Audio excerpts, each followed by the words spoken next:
आप सभी को मेरा प्रणाम, अभिनंदन। योग दर्शन के समाधिपाद के 35वें सूत्र की आज चर्चा करेंगे। सूत्र है विषयवती वा प्रवृत्तिरुत्पन्ना मनसः स्थिति निबंधनी। विषयवती मतलब विषयों वाली, वा अथवा प्रवृत्तिरुत्पन्ना अनुभूति से उत्पन्न हुई, मनसः मन की, स्थिति अवस्था, निबंधनी बांधने वाली होती है। पूरे सूत्र का यह मतलब है कि विषयों से उत्पन्न हुई अनुभूति भी मन की स्थिति को एक स्थान पर बांधने वाली होती है। अब सवाल यह आता है कि विषय क्या है?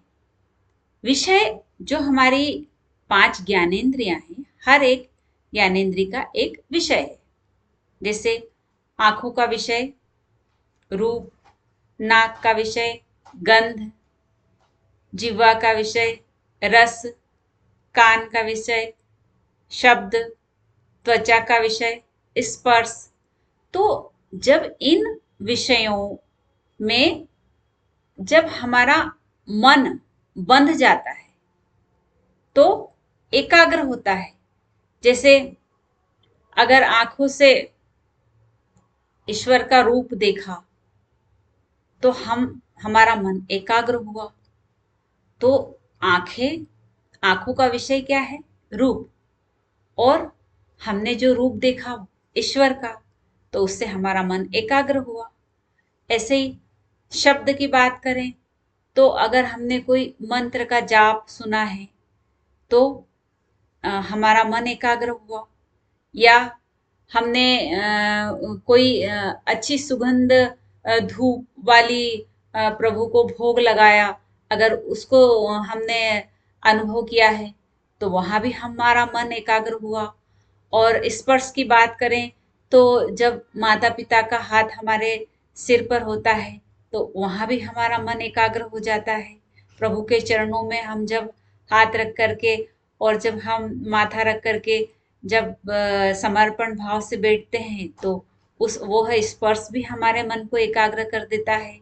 और जिह्वा की बात करें तो जब हम व्रत उपवास करते हैं तो हम किसी एक रस के पान पर कोई व्रत लेते हैं तो वहां भी हम हमारे मन को एकाग्र कर लेते हैं।